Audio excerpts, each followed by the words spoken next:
श्री सिद्धिविनायकाय नमः। ओम नमो भगवते वासुदेवाय। आज मैं आपके समक्ष श्रीमद् भागवत महापुराण के 10वें स्कंध का संस्कृत और श्लोक और हिंदी सहित व्याख्या करूंगा, जिसको सुनकर आप अपने जीवन में भगवान श्री कृष्ण के परम धाम तक पहुंचने की सामर्थ्य प्राप्त कर सकते हैं।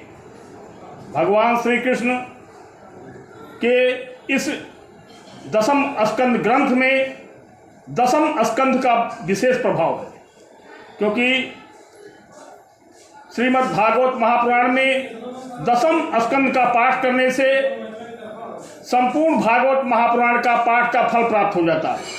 अतः आपसे विनम्र निवेदन है कि आप मेरे उपरोक्त कथन पर ध्यान रखते हुए निम्नलिखित श्लोकों को ध्यानपूर्वक सुने और अपने जीवन को कल्याण के मार्ग पर अग्रसर की ओर ले जाएं।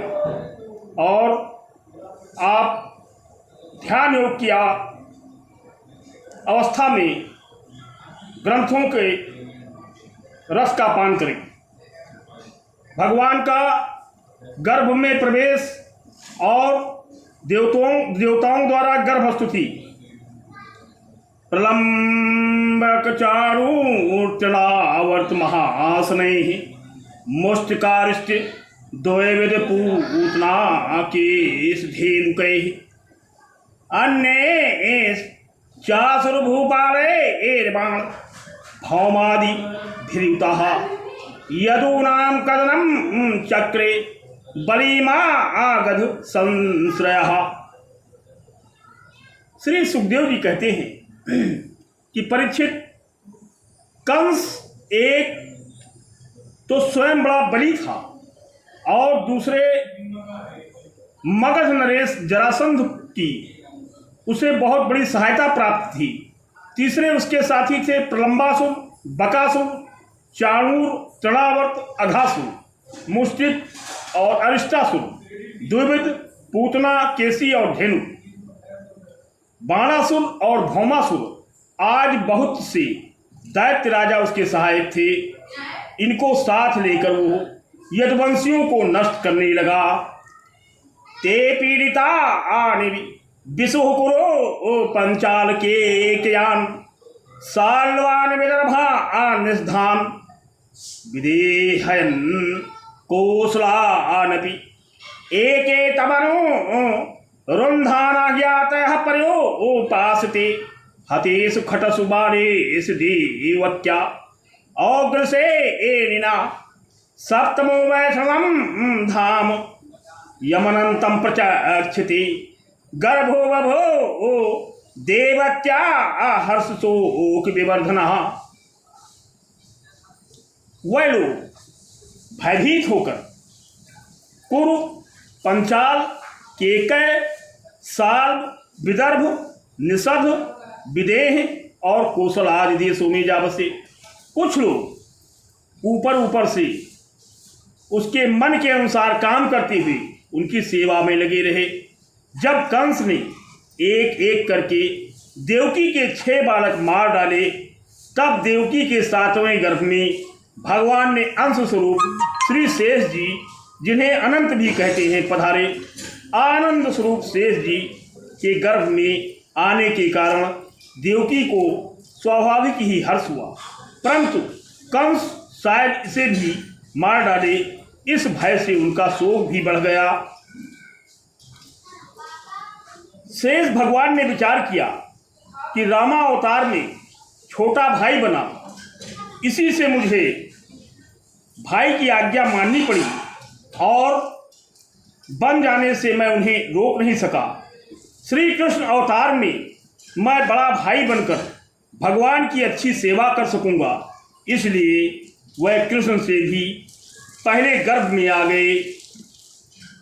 भगवान अपि ए विश्वात्मा विदित्वा कंसजं भयं यदूनां निज नाथानां योग माया समादिशत गच्छ देवी ब्रजं भद्रे ए गोप गोभिर्लंकितम रोहिणी वसुदेवस्य भार्यास्ते नंद गोकुले अन्यास्य कंस संविघ्ना विवरेषु वसंति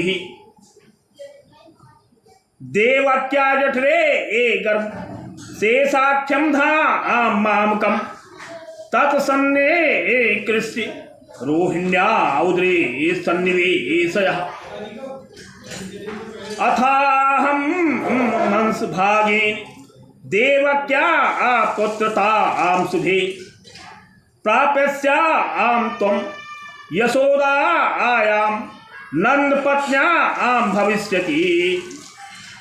विश्वात्मा भगवान ने देखा कि मुझे ही अपना स्वामी और सर्वस्व मानने वाले यदुवंशी कंस के द्वारा बहुत ही सताए जा रहे हैं। तब उन्होंने अपनी योगमाया को यह आदेश दिया कि देवी कल्याणी तुम ब्रज में जाओ, वह प्रदेश ग्वालों और गौओं से सुशोभित है।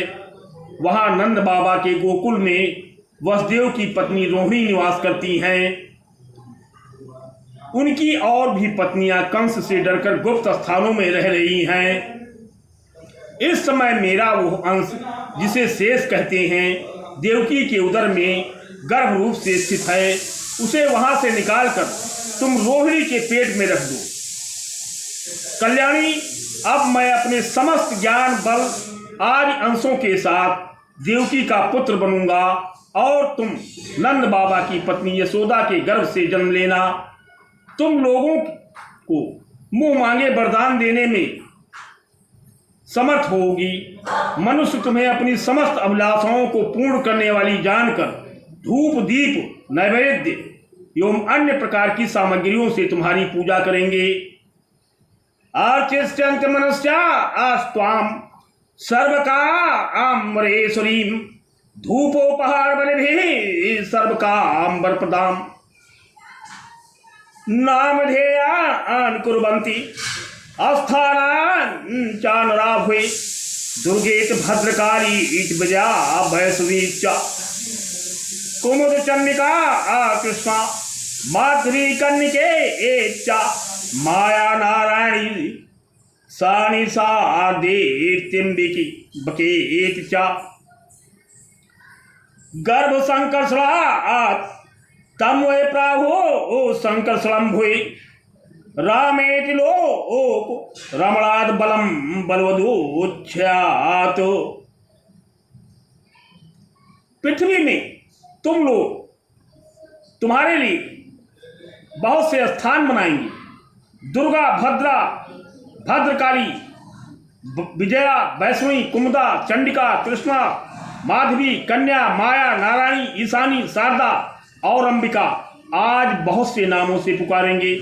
और देवकी के गर्भ में से खींचे जाने के कारण शेष जी को लोग संसार में संकर्षण कहेंगे और लोक रंजन करने के कारण राम कहेंगे और बलवानों में श्रेष्ठ होने के कारण बलभद्र भी कहेंगे। संदिष्टैवं भगवता तथेति यो मित्तद्वचः प्रगृहे परिक्रमिगां गता तत्व तथा करोत् गर्भे प्रणीते देवक्या रोहिणीं योग निद्रया अहो विश्रंसितो गर्भ इति पौरा अभिचुक्रुषु। जब भगवान ने इस प्रकार आदेश दिया तब योगमाया ने जो आज्ञा ऐसा कहकर उनकी बात सिरोधार्य की और उनकी परिक्रमा करके वे पृथ्वी लोक में चली आईं तथा भगवान ने जैसा कहा था वैसे ही किया। जब योगमाया ने देवकी के गर्भ से रोहिणी के उदर में गई तब प्रवासी बड़े दुख के साथ आपस में कहने लगे कि हाय बेचारी देवकी का यह गर्भ तो नष्ट हो गया। भगवान अपि विश्वा आत्मा भक्तानां भयंकरः आविवेशांस भागेन मन आनक दुंदुभे सा बिभ्रत पौरुषम धाम भ्राजमानो यथा रवि दुरासदो वची दुर्धर्षो भूतानां संबभूव ततो जगन्मंगलम मच्युतिस्तांसं समाहितं सुरसुते येन देवी दधार सर्वा आत्मकमात्मभूतं काष्ठा यथा आनंदकरम मनस्ततः। भगवान भक्तों को अभय करने वाले हैं। वह सर्वत्र सब रूप में हैं, उन्हें कहीं आना जाना नहीं है, इसलिए वह वसुदेव जी के मन में अपनी समस्त कलाओं के साथ प्रकट हो गए और उसमें विद्यमान रहने पर भी अपने को अव्यक्त से व्यक्त कर दिया। भगवान की ज्योति को धारण करने के कारण वसुदेव जी सूर्य के समान तेजस्वी हो गए। उन्हें देखकर लोगों की आंखें चौंधिया जाती थीं। कोई भी अपने बल वाणी या प्रभाव से उन्हें दबा नहीं सकता था। भगवान के उस ज्योतिर्मय अंश को, जो जगत का परम मंगल करने वाला है, वासुदेव जी के द्वारा आधान किए जाने पर देवी देवकी ने ग्रहण किया। जैसे पूर्व दिशा चंद्रदेव को धारण करती है, वैसे ही शुद्ध सत्व से संपन्न देवी देवकी की विशुद्ध मन से सर्वात्मा एवं स्वरूप भगवान को धारण किया। भगवान सारे जगत के निवास स्थान हैं और देवकी उनका भी निवास स्थान बन गई। परंतु घड़े आग के भीतर बंद किए हुए दीपक का और अपनी विद्या दूसरी को न देने वाला ज्ञान खल श्रेष्ठ विद्या का प्रकाश जैसे चारों ओर नहीं फैलता, वैसे ही कंस के कारागार में बंद देवकी की भी उतनी शोभा नहीं हुई।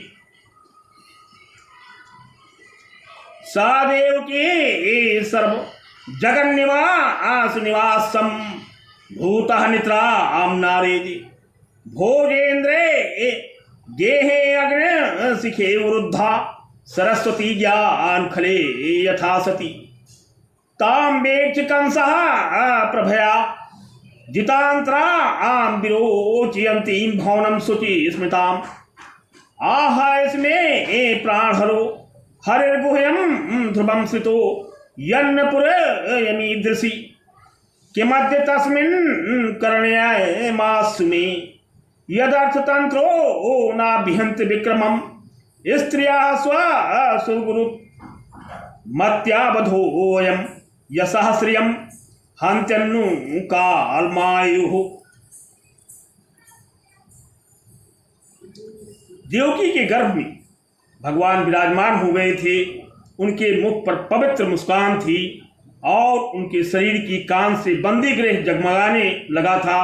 जब कंस ने उसे देखा तो मन ही मन कहने लगा कि अब की बार मेरे प्राणों के ग्राहक विष्णु ने इसके गर्भ में अवश्य ही प्रवेश किया है, क्योंकि इसके पहले देवकी कभी ऐसी नहीं थी। अब इस विषय में शीघ्र से शीघ्र मुझे क्या करना चाहिए? और देवकी को मारना तो ठीक नहीं होगा, क्योंकि वीर पुरुष स्वार्थ बस अपने पराक्रम को कलंकित नहीं करते।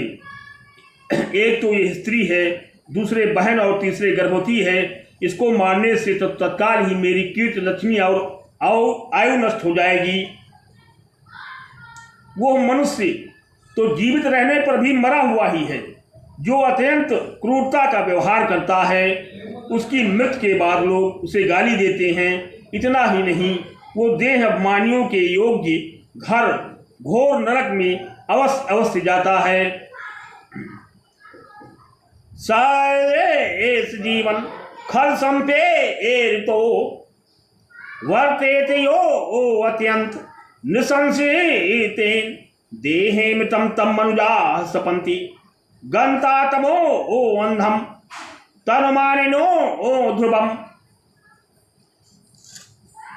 इति घोर तमाद भगवान सन्निवृतः स्वयं प्रभुवास्ते प्रतीक्षन् जन्म हरेर् वैरानुबन्ध कृत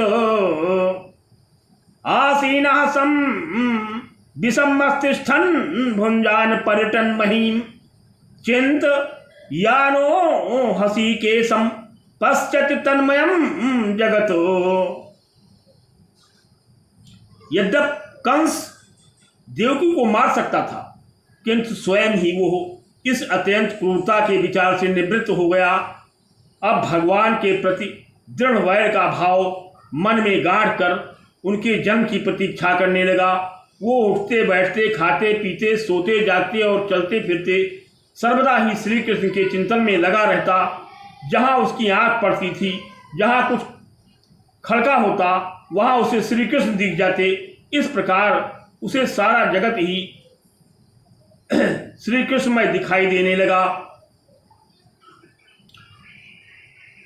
ब्रह्माभवस्यो तत्रैति मुनिभिर् नारदादिभिः देवैः सानुचरैः साकं गीर्भिर्विष्णु मैडयन् सत्यव्रतं सत्यपरं त्रिसत्यं सत्यस्य योनिं निहितं चासक्ति सत्यस्य सत्येमृत सत्यनेत्रं सत्यात्मकं त्वां शरणं प्रपन्नाः एकायनोऽसो द्विफलस्त्रिमूल मूलश्चतुरसः पंचविधखटा आत्मा।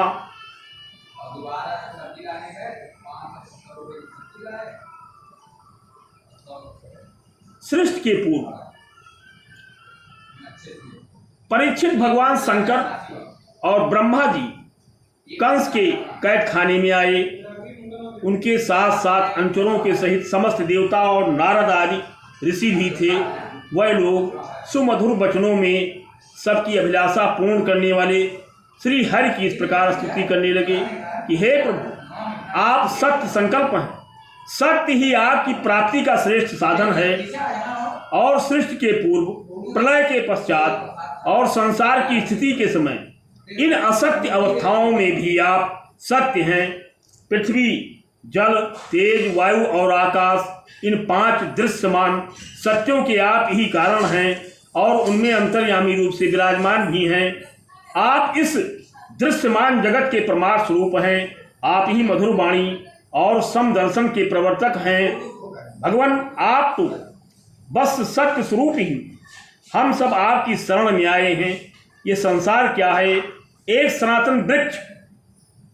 इस वृक्ष का आश्रय है एक प्रकृति। इसके दो फल हैं, सुख और दुख। 3 जड़ें, सत्य, रज और तम। 4 रस, धर्म, अर्थ, काम और मोक्ष। इनके जानने के 5 प्रकार हैं, श्रोत्र, त्वचा, नेत्र, रसना और नासिका। इनके 6 स्वभाव हैं, पैदा होना, रहना, बढ़ना, बदलना, घटना और नष्ट हो जाना।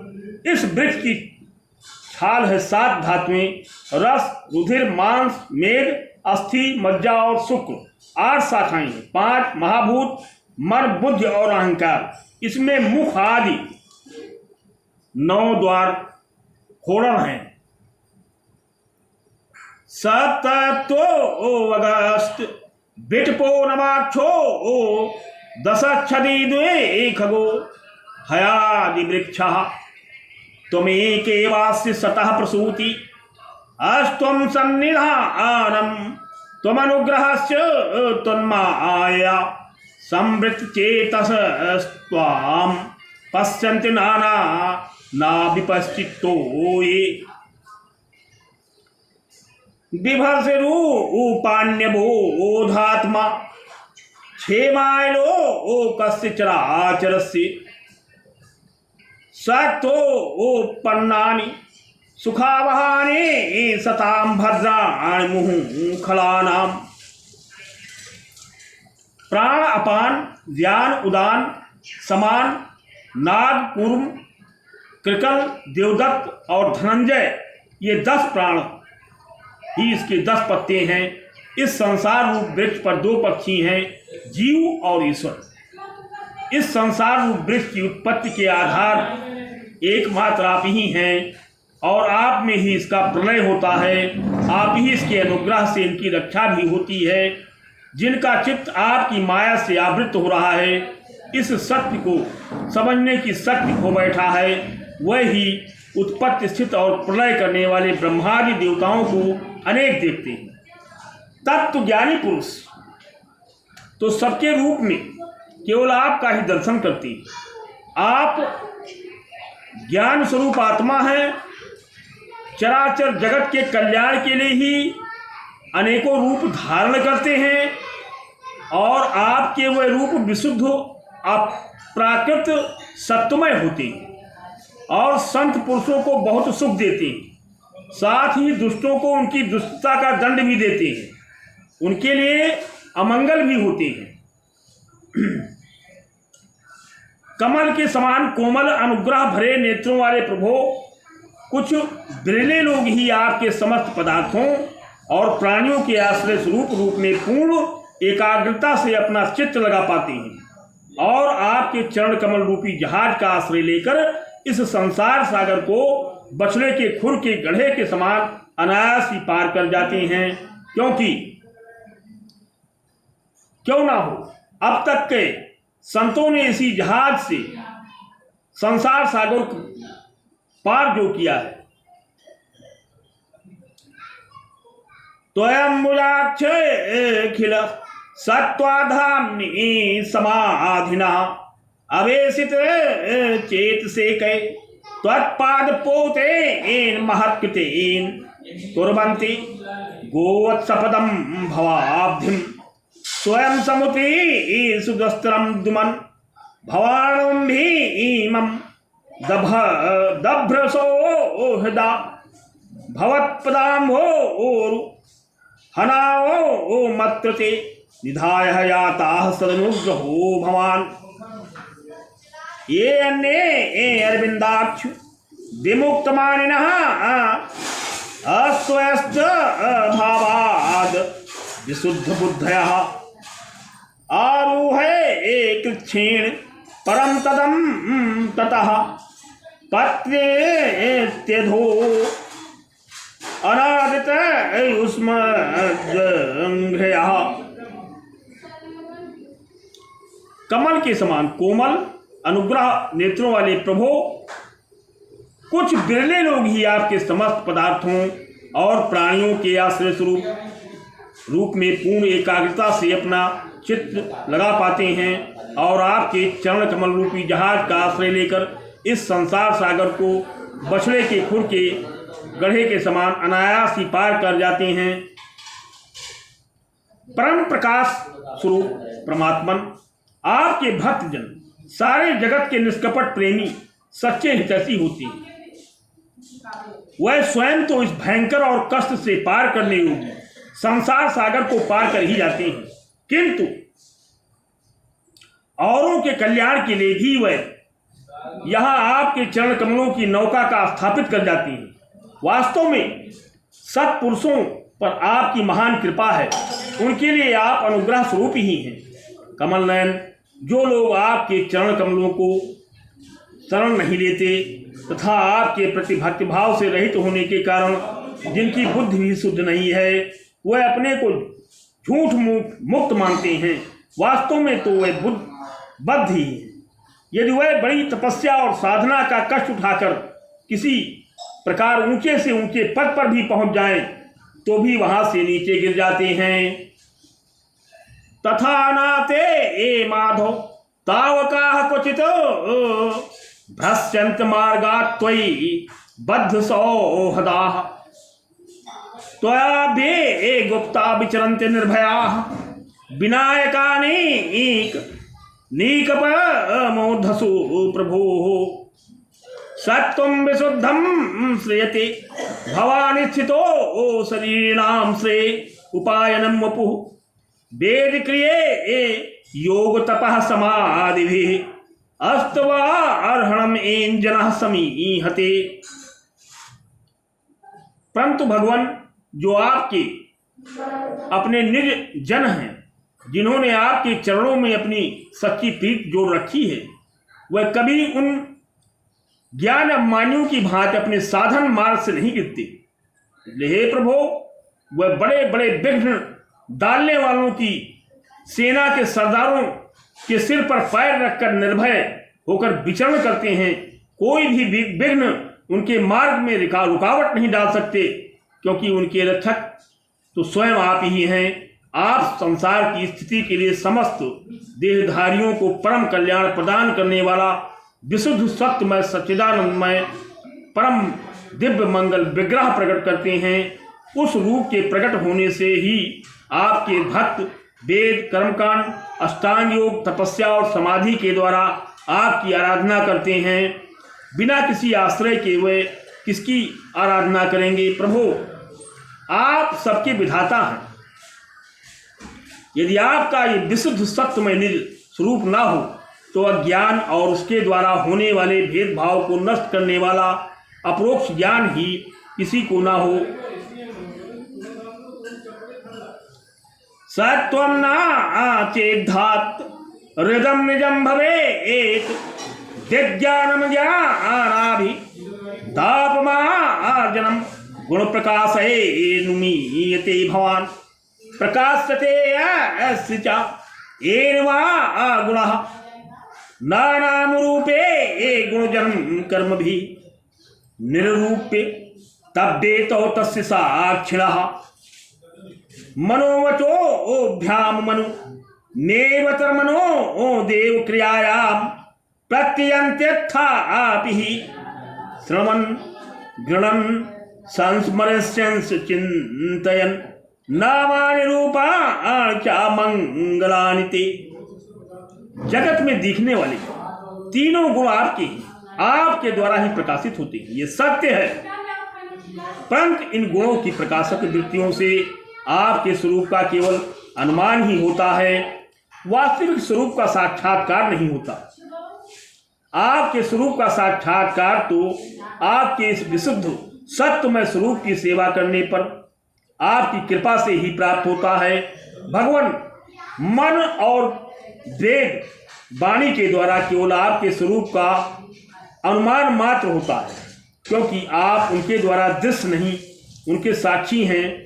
इसलिए आपके गुण, जन्म और कर्म आज के द्वारा आपके नाम और रूप का निरूपण नहीं किया जा सकता। फिर भी हे प्रभु, आपके भक्त जन उपासना आदि क्रिया योगों के द्वारा आपका साक्षात्कार तो करते ही हैं। जो पुरुष आपके मंगलमय नामों और रूपों का श्रवण, कीर्तन, स्मरण और ध्यान करता है और आपके चरण कमलों की सेवा में अपना चित्त लगाए रहता है, उसे फिर जन्म मृत्यु रूप संसार के चक्र में नहीं आना पड़ता। क्रियासो यस्त्वच्चारणा अरविंदयो राविष्टचे एकताना भवाय कल्पति दृष्ट्या हरे अस्या भवतः पदो भुवो भारोपनी तस्थौ जन्मने एसितु दृष्ट्यांकिता आम त्वत्पदकेषु शोभनैर् द्रक्ष्यां गां द्यां च तवानुकंपिताम्। संपूर्ण दुखों के हरने वाले भगवान आप सर्वेश्वर हैं।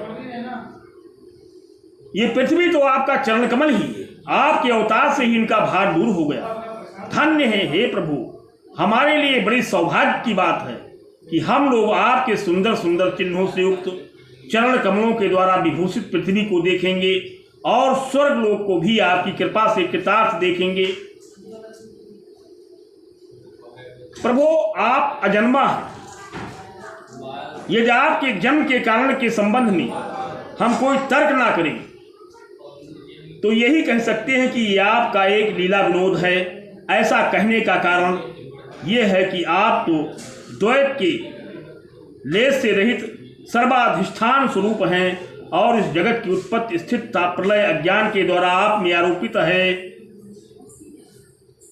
नाते अभवशेष भवस्यम कारणम विना विनोदम बत तर्कयामहि भवो निरोधः स्थितिरप्य विद्या कृत्वा यतस्त्वय भयाश्रया आत्मनि मत्स्यास्वत्कच्छे कच्छपनृसिंह वराहहंसं राजन्यविप्र विबुधेस्कृता अवतारः त्वं पासे नस्त्रिभुवनं जायथा धुनेश भारम भूहर यदुत्तमं बंदनम ते। हे प्रभु, आपने जैसे अनोखों बार मत्स्य, हैग्रीव, कच्छप, नरसिंह, वराह, हंस, राम, परशुराम, और वामन अवतार धारण करके हम लोगों की और तीनों लोगों की रक्षा की है, वैसे ही आप इस बार भी पृथ्वी का भार हरण कीजिए। यदुनंदन, हम आपके चरणों में वंदना करते हैं। देवकी जी को संबोधित करके, माता जी, ये बड़ी सौभाग्य की बात है कि आपकी कोख में हम सबका कल्याण करने के लिए स्वयं भगवान पुरुषोत्तम अपने ज्ञान बल आर्य अंशों के साथ पधारे हैं। आप कंस के तनिक भी मत डरिए, अब तो वो कुछ ही दिनों की मेहमान हैं। आपका पुत्र यदुवंश की रक्षा करेगा। ज्येष्ठयामृते कुक्षगतः परम्पराः पुमाः नंसेन साक्षात् भगवान् भवायनः मा भूत भयं भोजपतेर्मुमूर्षो गोप्ता यदूनां भवितः तवा आत्मजः। श्री सुकवात एत्यभिस्तूय पुरुषं यद्रो उपमनिदं यथा ब्रह्मसानो प्रोधाय देवाः प्रत्येयुर्दिवम्। इस श्रीमद्भागवते महापुराणे पारमहंस्यां संहितां दशम स्कंधे पूर्वार्धे गर्भगत विष्णुर्ब्रह्मादि कृत स्तुतिर्नाम द्वितीयोऽध्यायः समाप्तम्। श्री सुखदेव जी कहते हैं कि परीक्षित, ब्रह्मादि देवताओं ने इस प्रकार भगवान की स्तुति की। उनका रूप यह है, इस प्रकार निश्चित रूप से वो कहा नहीं जा सकता। सब अपनी अपनी मत के अनुसार उनका निरूपण करते हैं। इसके बाद ब्रह्मा और शंकर जी को आगे करके देवगण स्वर्ग में चले गए। जय हिंद, जय भारत।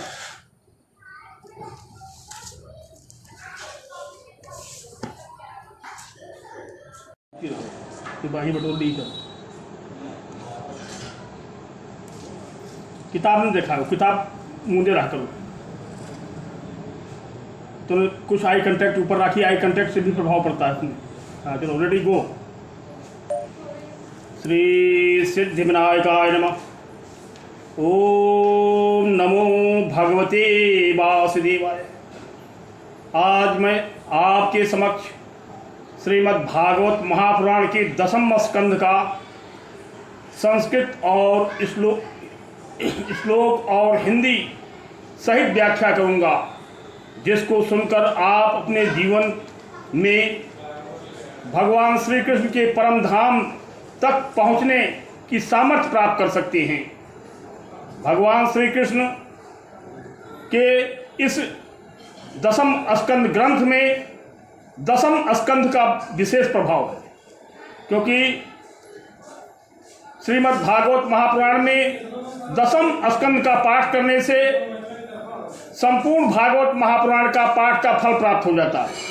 अतः आपसे विनम्र निवेदन है कि आप मेरे उपरोक्त कथन पर ध्यान रखते हुए निम्नलिखित श्लोकों को ध्यानपूर्वक सुने और अपने जीवन को कल्याण के मार्ग पर अग्रसर की ओर ले जाएं। और आप ध्यान योग की अवस्था में ग्रंथों के रस का पान करें। भगवान का गर्भ में प्रवेश और देवताओं द्वारा गर्भस्तुति।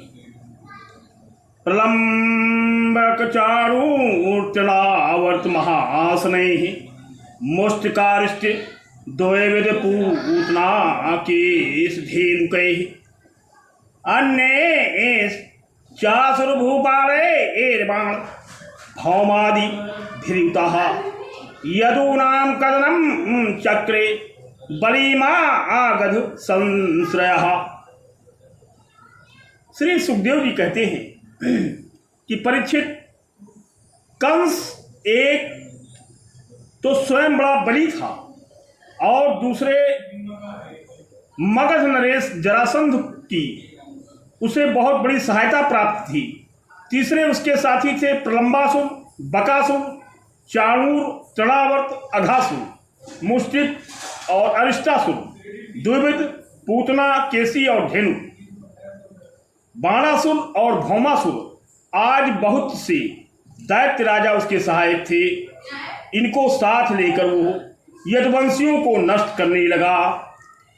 ते पीड़िता आनि विशुः कुरो ओ पंचाल के एकयान साल्वान विदर्भा निष्धान विदेहयन कोसला आनपि एके तमनु रुन्धाना ज्ञातः पर्यो उपासते हतेषु खटसु बालेषु देवत्या अग्रसे एनिना सप्तमो वैष्णवं धाम यमनन्तं प्रचक्षते गर्भो बभो देवत्या हर्षशोक विवर्धनः। वह लोग भयभीत होकर कुरु, पंचाल, केकय, साल्व, विदर्भ, निषद, विदेह और कौशल आदि देशों में जा बसे। कुछ लोग ऊपर ऊपर से उसके मन के अनुसार काम करते हुए उनकी सेवा में लगे रहे। जब कंस ने एक एक करके देवकी के 6 बालक मार डाले, तब देवकी के 7वें गर्भ में भगवान ने अंश स्वरूप श्री शेष जी, जिन्हें अनंत भी कहते हैं, पधारे। आनंद स्वरूप शेष जी के गर्भ में आने के कारण देवकी को स्वाभाविक ही हर्ष हुआ, परंतु कंस शायद इसे भी मार डाले, इस भय से उनका शोक भी बढ़ गया। शेष भगवान ने विचार किया कि रामा अवतार में छोटा भाई बना, इसी से मुझे भाई की आज्ञा माननी पड़ी और बन जाने से मैं उन्हें रोक नहीं सका। श्री कृष्ण अवतार में मैं बड़ा भाई बनकर भगवान की अच्छी सेवा कर सकूंगा, इसलिए वह कृष्ण से भी पहले गर्भ में आ गए।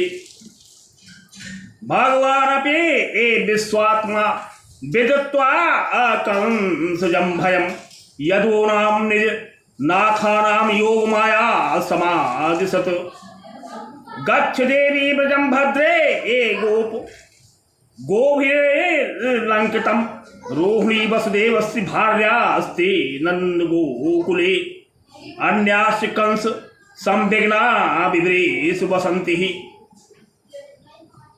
देवत्या जठरे ए गर्भ शेषाख्यं धामामकं तत्सन्ने कृष्य रोहिण्या उदरे सन्निवेशयः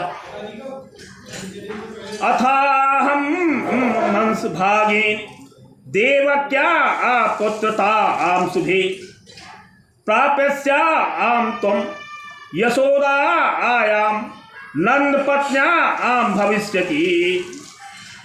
विश्वात्मा भगवान ने देखा कि मुझे ही अपना स्वामी और सर्वस्व मानने वाले यदुवंशी कंस के द्वारा बहुत ही सताए जा रहे हैं। तब उन्होंने अपनी योगमाया को यह आदेश दिया कि देवी कल्याणी, तुम ब्रज में जाओ। वह प्रदेश ग्वालों और गौओं से सुशोभित है। वहाँ नंद बाबा के गोकुल में वसुदेव की पत्नी रोहिणी निवास करती हैं। उनकी और भी पत्नियां कंस से डरकर गुप्त स्थानों में रह रही हैं। इस समय मेरा वो अंश, जिसे शेष कहते हैं, देवकी के उदर में गर्भ रूप से स्थित है। उसे वहां से निकालकर तुम रोहिणी के पेट में रख दो। कल्याणी, अब मैं अपने समस्त ज्ञान बल आदि अंशों के साथ देवकी का पुत्र बनूंगा और तुम नंद बाबा की पत्नी यशोदा के गर्भ से जन्म लेना। तुम लोगों को मुंह मांगे वरदान देने में समर्थ होगी। मनुष्य तुम्हें अपनी समस्त अभिलाषाओं को पूर्ण करने वाली जानकर धूप, दीप, नैवेद्य एवं अन्य प्रकार की सामग्रियों से तुम्हारी पूजा करेंगे। अर्चिष्यन्त मनुष्या आस्त्वाम सर्वकामरेश्वरीं धूपोपहार बलिभिः सर्वकामवरप्रदाम् नामधेयान् कुर्वन्ति अस्थानान् चानुराभुवे दुर्गेत भद्रकाली इति विजया वैष्णवी च कुमुद चंडिका कृष्णा माधुरी कन्निके च माया नारायणी सानिसा देतिम्बिकी बकेति च गर्भ संकर्षणा तम वे प्राहो ओ संकर्षणम भुए रामेति लोक रमणाद बलम बलवदोच्छ्यात। पृथ्वी में तुम लोग तुम्हारे लिए बहुत से स्थान बनाएंगे। दुर्गा, भद्रा, भद्रकाली, विजया, वैष्णवी, कुमुदा, चंडिका, कृष्णा, माधवी, कन्या, माया, नारायणी, ईशानी, शारदा और अंबिका आज बहुत से नामों से पुकारेंगे।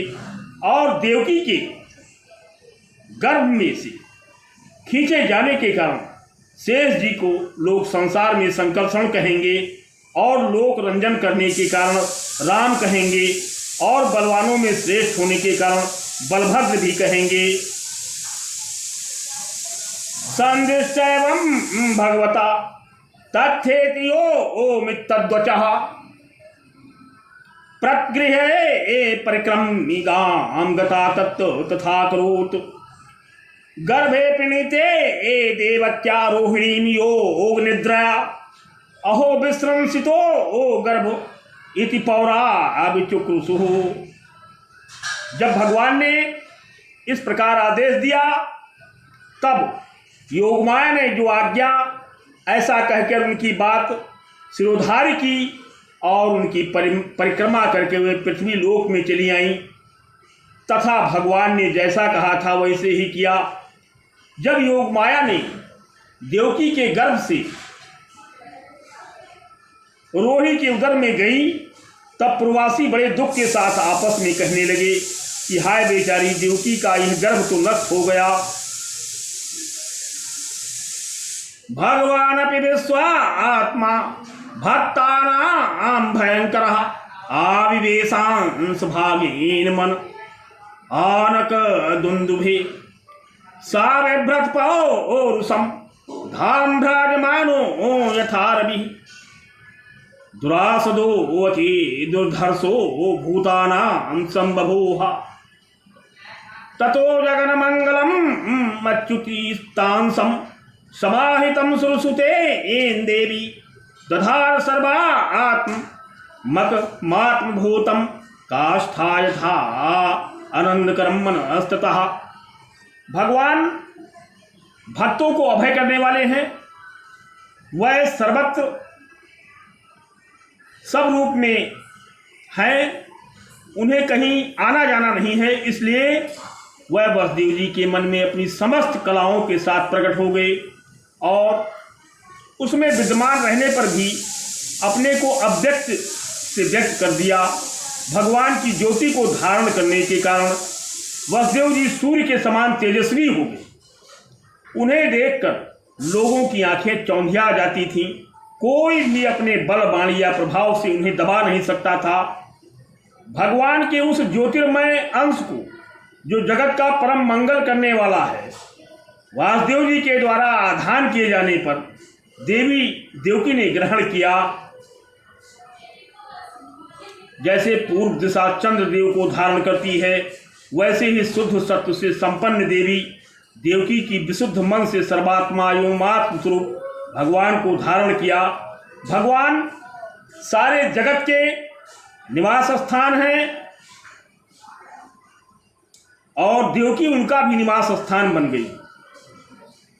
परंतु घड़े आग के भीतर बंद किए हुए दीपक का और अपनी विद्या दूसरी को न देने वाला ज्ञान खल श्रेष्ठ विद्या का प्रकाश जैसे चारों ओर नहीं फैलता, वैसे ही कंस के कारागार में बंद देवकी की भी उतनी शोभा नहीं हुई। सा देवकी सर्व जगन्निवास निवासम भूतः निद्रा नारेदि भोजेन्द्रे गेहे अग्नि शिखे वृद्धा सरस्वती ज्ञान खले यथा सती ताम वेक्ष कंसः प्रभया जितांतरा आम विरोचयंतीं भवनम शुचि स्मृताम आह इसमें प्राण हरो हरिर्गुह्यम ध्रुवम स्थितो यन्नपुरयमीदृशि किमद्य तस्मिन् कर्णयामासु मे यदर्थतंत्रो नाभिहन्त विक्रमम् स्त्रिया स्वसुरगुरु मत्यावधोयम यशः श्रियम हन्त्यन्नु कालमायुः। देवकी के गर्भ में भगवान विराजमान हो गए थे। उनके मुख पर पवित्र मुस्कान थी और उनके शरीर की कान से बंदी गृह जगमगाने लगा था। जब कंस ने उसे देखा तो मन ही मन कहने लगा कि अब की बार मेरे प्राणों के ग्राहक विष्णु ने इसके गर्भ में अवश्य ही प्रवेश किया है, क्योंकि इसके पहले देवकी कभी ऐसी नहीं थी। अब इस विषय में शीघ्र से शीघ्र मुझे क्या करना चाहिए?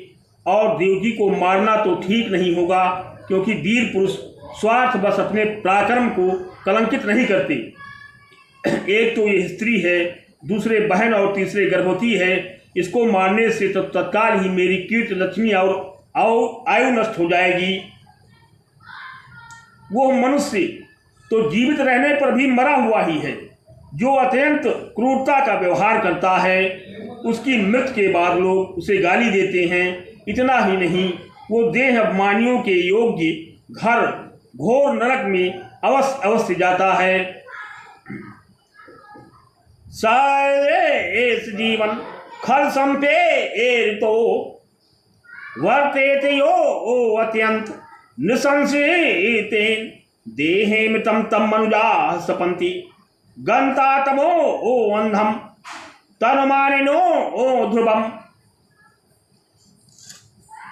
इति घोर तमाद भगवान सन्निवृतः स्वयं प्रभुवास्ते प्रतीक्षन् जन्म हरेर् वैरानुबन्धकृत आसीनः सं विषमस्तिष्ठन् भुञ्जान पर्यटन महीम् चिंत यानो हसीकेशं पश्यति तन्मयं जगत। यद्यप कंस देवकी को मार सकता था, किंतु स्वयं ही वो इस अत्यंत क्रूरता के विचार से निवृत्त हो गया। अब भगवान के प्रति दृढ़ वैर का भाव मन में गाढ़ कर उनके जन्म की प्रतीक्षा करने लगा। वो उठते बैठते, खाते पीते, सोते जागते और चलते फिरते सर्वदा ही श्री कृष्ण के चिंतन में लगा रहता। जहाँ उसकी आंख पड़ती थी, जहाँ कुछ खड़का होता, वहाँ उसे श्री कृष्ण दिख जाते। इस प्रकार उसे सारा जगत ही श्री कृष्णमय दिखाई देने लगा। ब्रह्मावस्यो तत्रयति मुनिभिर्नारिदादिभिः देवैः सानुचरैः साकं गीर्भिर्विष्णु मैडयन् सत्यव्रतं सत्यपरं त्रिसत्यं सत्यस्य योनिं निहितं चासक्ति सत्यस्य सत्येमृत सत्यनेत्रं सत्यात्मकं त्वां शरणं प्रपन्नाः एकायनोऽसो द्विफलस्त्रिमूल मूलश्चतुरसः पंचविधखटा आत्मा।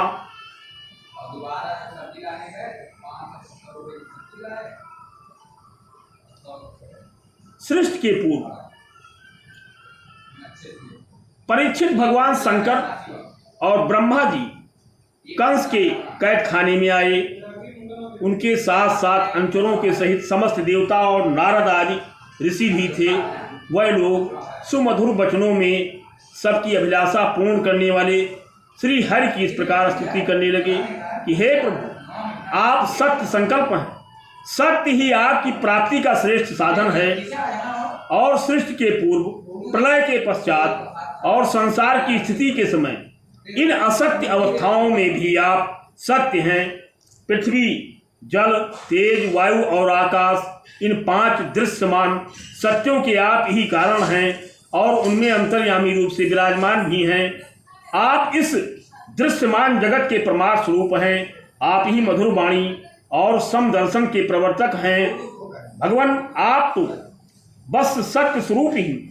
हम सब आपकी शरण में आए हैं। ये संसार क्या है? एक सनातन वृक्ष। इस वृक्ष का आश्रय है एक प्रकृति। इसके दो फल हैं, सुख और दुख। 3 जड़ें, सत्य, रज और तम।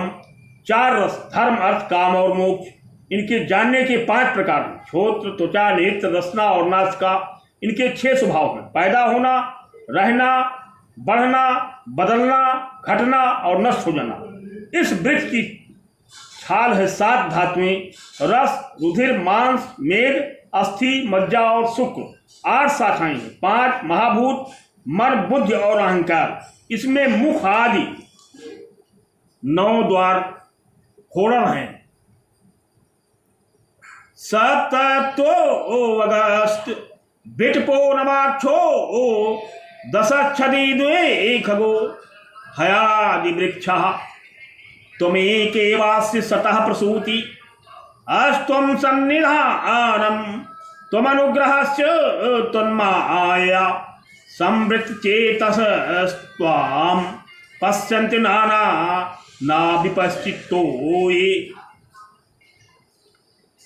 बिभर्षरूपाण्यबोधात्मा क्षेमायलो कस्य चराचरस्य सत्वोपन्नानि सुखावहानि सतां भद्राणि मुहुखलानां। प्राण अपान, ज्ञान उदान, समान, नाग, कूर्म, कृकल, देवदत्त और धनंजय, ये 10 प्राण ही इसके 10 पत्ते हैं। इस संसार रूप वृक्ष पर 2 पक्षी हैं, जीव और ईश्वर। इस संसार रूप वृक्ष की उत्पत्ति के आधार एकमात्र आप ही हैं और आप में ही इसका प्रलय होता है। आप ही इसके अनुग्रह से इनकी रक्षा भी होती है। जिनका चित्त आपकी माया से आवृत हो रहा है, इस सत्य को समझने की शक्ति खो बैठा है, वह ही उत्पत्ति, स्थिति और प्रलय करने वाले ब्रह्मादि देवताओं को अनेक देखते हैं। तत्व ज्ञानी पुरुष तो सबके रूप में केवल आपका ही दर्शन करते हैं। आप ज्ञान स्वरूप आत्मा हैं। चराचर जगत के कल्याण के लिए ही अनेकों रूप धारण करते हैं और आपके वह रूप विशुद्ध अप्राकृत सत्वमय होते हैं और संत पुरुषों को बहुत सुख देते हैं। साथ ही दुष्टों को उनकी दुष्टता का दंड भी देते हैं, उनके लिए अमंगल भी होते हैं। कमल के समान कोमल अनुग्रह भरे नेत्रों वाले प्रभु, कुछ बिरले लोग ही आपके समस्त पदार्थों और प्राणियों के आश्रय स्वरूप रूप में पूर्ण एकाग्रता से अपना चित्त लगा पाते हैं और आपके चरण कमल रूपी जहाज का आश्रय लेकर इस संसार सागर को बछड़े के खुर के गड्ढे के समान अनायास ही पार कर जाते हैं। क्योंकि क्यों ना हो, अब तक के संतों ने इसी जहाज से संसार सागर पार जो किया है। त्वयंबुजाक्षखिल सत्वाधाम्नि समाधिना अवेशित चेतसे कै त्वत्पादपोतेन महत्कृतेन कुर्वन्ति गोवत्सपदं भवाब्धिं स्वयं समुति सुदस्त्रं दुमन भवानं भीमं दभ्रसो हृदा भवत्पदाम्भो हनाओ मत्रते निधाय याताः सदनुग्रहो भवान्।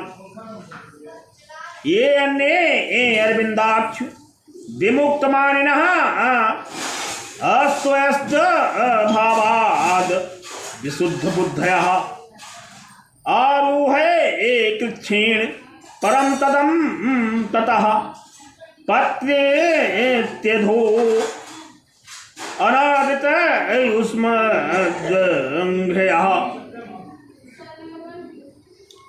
कमल के समान कोमल अनुग्रह नेत्रों वाले प्रभु, कुछ बिरले लोग ही आपके समस्त पदार्थों और प्राणियों के आश्रय स्वरूप रूप में पूर्ण एकाग्रता से अपना चित्त लगा पाते हैं और आपके चरण कमल रूपी जहाज का आश्रय लेकर इस संसार सागर को बछड़े के खुर के गड्ढे के समान अनायास ही पार कर जाते हैं। परम प्रकाश स्वरूप परमात्मन, आपके भक्तजन सारे जगत के निष्कपट प्रेमी सच्चे हितैषी होते हैं। वह स्वयं तो इस भयंकर और कष्ट से पार करने योग्य संसार सागर को पार कर ही जाते हैं, किंतु औरों के कल्याण के लिए भी वह यहां आपके चरण कमलों की नौका का स्थापित कर जाती हैं। वास्तव में सत्पुरुषों पर आपकी महान कृपा है, उनके लिए आप अनुग्रह स्वरूप ही हैं। कमल नयन, जो लोग आपके चरण कमलों को शरण नहीं लेते तथा आपके प्रति भक्तिभाव से रहित होने के कारण जिनकी बुद्धि भी शुद्ध नहीं है, वह अपने को झूठ मुक्त मानते हैं, वास्तव में तो वह बद्ध ही है। यदि वह बड़ी तपस्या और साधना का कष्ट उठाकर किसी प्रकार ऊंचे से ऊंचे पद पर भी पहुंच जाएं, तो भी वहां से नीचे गिर जाते हैं। तथा नाते ए माधव तावकाः क्वचित् भ्रश्यन्त मार्गात् त्वयि बद्ध सौहदाः त्वयाभ्ये गुप्ता विचरन्ति निर्भयाः विनायकानीक नीकपमूर्धसु प्रभोः सत्त्वं विशुद्धं श्रियते भवानि स्थितो शरीराणां श्रेये उपायनं वपुः वेद क्रिये योग तपः समाधिभिः अस्तवा अर्हणम् एन जनः समीहते। परंतु भगवान, जो आपके अपने निज जन हैं, जिन्होंने आपके चरणों में अपनी सच्ची प्रीत जोड़ रखी है, वह कभी उन ज्ञान अभिमानियों की भांति अपने साधन मार्ग से नहीं गिरते। हे प्रभु, वह बड़े बड़े विघ्न डालने वालों की सेना के सरदारों के सिर पर पैर रखकर निर्भय होकर विचरण करते हैं। कोई भी विघ्न उनके मार्ग में रुकावट नहीं डाल सकते, क्योंकि उनके रक्षक तो स्वयं आप ही हैं। आप संसार की स्थिति के लिए समस्त देहधारियों को परम कल्याण प्रदान करने वाला विशुद्ध सत्यमय सच्चिदानंदमय परम दिव्य मंगल विग्रह प्रकट करते हैं। उस रूप के प्रकट होने से ही आपके भक्त वेद, कर्मकांड, अष्टांग योग, तपस्या और समाधि के द्वारा आपकी आराधना करते हैं। बिना किसी आश्रय के वे किसकी आराधना करेंगे? प्रभु, आप सबके विधाता हैं। यदि आपका ये विशुद्ध सत्यमय निज स्वरूप ना हो, तो अज्ञान और उसके द्वारा होने वाले भेदभाव को नष्ट करने वाला अपरोक्ष ज्ञान ही किसी को ना हो।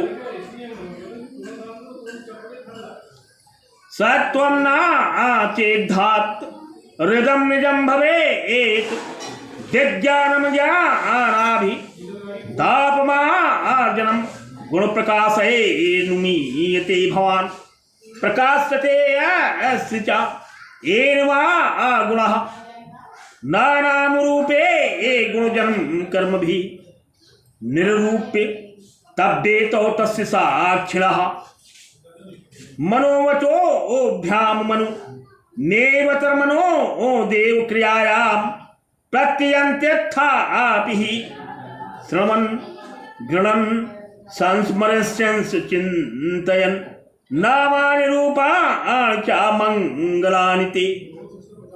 जगत में दिखने वाले तीनों गुण आपके द्वारा ही प्रकाशित होते हैं, ये सत्य है। परंतु इन गुणों की प्रकाशक वृत्तियों से आपके स्वरूप का केवल अनुमान ही होता है, वास्तविक स्वरूप का साक्षात्कार नहीं होता। आपके स्वरूप का साक्षात्कार तो आपके इस विशुद्ध सत्यमय स्वरूप की सेवा करने पर आपकी कृपा से ही प्राप्त होता है। भगवान, मन और वेद वाणी के द्वारा केवल आपके स्वरूप का अनुमान मात्र होता है, क्योंकि आप उनके द्वारा दृश्य नहीं, उनके साक्षी हैं। इसलिए आपके गुण, जन्म और कर्म आज के द्वारा आपके नाम और रूप का निरूपण नहीं किया जा सकता। फिर भी हे प्रभु, आपके भक्त जन उपासना आदि क्रिया योगों के द्वारा आपका साक्षात्कार तो करते ही हैं। जो पुरुष आपके मंगलमय नामों और रूपों का श्रवण, कीर्तन, स्मरण और ध्यान करता है और आपके चरण कमलों की सेवा में अपना चित्त लगाए रहता है, उसे फिर जन्म मृत्यु रूप संसार के चक्र में नहीं आना पड़ता। क्रियासो यस्त्वच्चारणा अरविंदयो राविष्टचे एकता ना भवाय कल्पति दृष्टा हरे अस्या भवतः पदो भुवो भारोपनी तस्थौ जन्मने सितु दृष्ट्यांकिता आम त्वत् पदकेषु शोभनैर् द्रक्ष्यां आम द्याम च तवानुकंपिताम्। संपूर्ण दुखों के हरने वाले भगवान आप सर्वेश्वर हैं। ये पृथ्वी तो आपका चरण कमल ही है, आपके अवतार से ही इनका भार दूर हो गया। धन्य है हे प्रभु, हमारे लिए बड़ी सौभाग्य की बात है कि हम लोग आपके सुंदर सुंदर चिन्हों से युक्त चरण कमलों के द्वारा विभूषित पृथ्वी को देखेंगे और स्वर्ग लोक को भी आपकी कृपा से कृतार्थ देखेंगे। प्रभु आप अजन्मा हैं। यदि आपके जन्म के कारण के संबंध में हम कोई तर्क ना करें तो यही कह सकते हैं कि यह आपका एक लीला विनोद है। ऐसा कहने का कारण यह है कि आप तो द्वैत के लेस से रहित सर्वाधिष्ठान स्वरूप हैं और इस जगत की उत्पत्ति स्थिरता प्रलय अज्ञान के द्वारा आप में आरोपित है। नाते अभवशेष भवस्यम कारणम विना विनोदम बत तर्कयामहि भवो निरोधः स्थितिरप्य विद्या कृत्वा यतस्त्वय भयाश्रया आत्मनि मत्स्यास्वत्कच्छे कच्छपनृसिंह वराहंसं राजन्यविप्र विबुधेस्कृता अवतारः त्वं पासे नस्त्रिभुवनं जायथा धुनेश भारं भूहर यदुत्तमं बंदनम ते। हे प्रभु, आपने जैसे अनोखों बार मत्स्य, हयग्रीव, कच्छप, नरसिंह, वराह, हंस, राम, परशुराम और वामन अवतार धारण करके हम लोगों की और तीनों लोगों की रक्षा की है, वैसे ही आप इस बार भी पृथ्वी का भार हरण कीजिए। यदुनंदन, हम आपके चरणों में वंदना करते हैं। देवकी जी को संबोधित करके माता जी, ये बड़ी सौभाग्य की बात है कि आपकी कोख में हम सबका कल्याण करने के लिए स्वयं भगवान पुरुषोत्तम अपने ज्ञान बल आर्य अंशों के साथ पधारे हैं। आप कंस के तनिक भी मत डरिए, अब तो वो कुछ ही दिनों की मेहमान हैं। आपका पुत्र यदुवंश की रक्षा करेगा। ज्येष्ठयामृते कुक्षगतः परम्पराः पुमाः नंसेन साक्षात् भगवान् भवायनः मा भूत भयं भोजपतेर्मुमूर्षो गोप्ता यदूनां भवितः तवा आत्मजः। श्री सुकवाच एत्यभिस्तु पुरुषं यद्रूपमनिदं यथा ब्रह्मसानो क्रोधाय देवाः प्रत्येयुर्दिवम्। इस श्रीमद्भागवते महापुराणे पारमहंस्यां संहितां दशम स्कंधे पूर्वार्धे गर्भगत विष्णुर्ब्रह्मादि कृत स्तुतिर्नाम द्वितीयोऽध्यायः समाप्तम्। श्री सुखदेव जी कहते हैं कि परीक्षित, ब्रह्मादि देवताओं ने इस प्रकार भगवान की स्तुति की। उनका रूप यह है, इस प्रकार निश्चित रूप से वो कहा नहीं जा सकता। सब अपनी अपनी मत के अनुसार उनका निरूपण करते हैं। इसके बाद ब्रह्मा और शंकर जी को आगे करके देवगण स्वर्ग में चले गए। जय हिंद, जय भारत।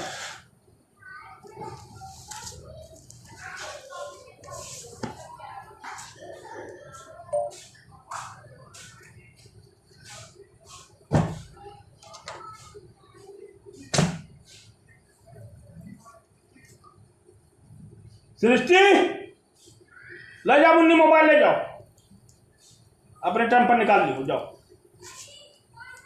ये खंड पूरा क्यों नहीं हो